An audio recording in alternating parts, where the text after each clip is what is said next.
21 मार्च 2026 को इस देश से नक्सलवाद समाप्त।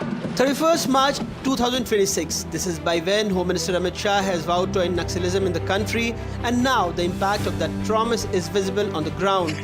On Thursday, in a massive operation, 26 Naxals were killed in Bijapur and 4 in Kanker.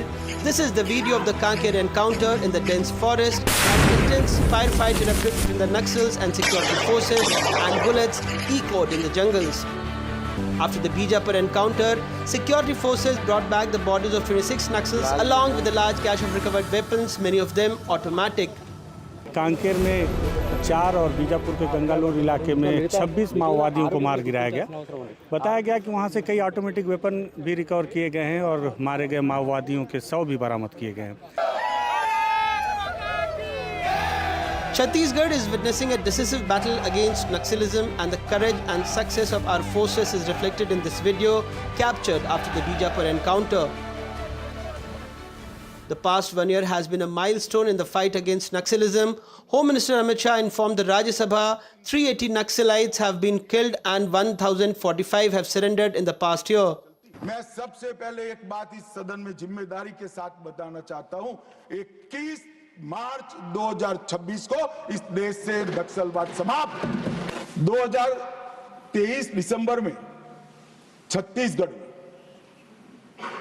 शासन बदला भाजपा की सरकार।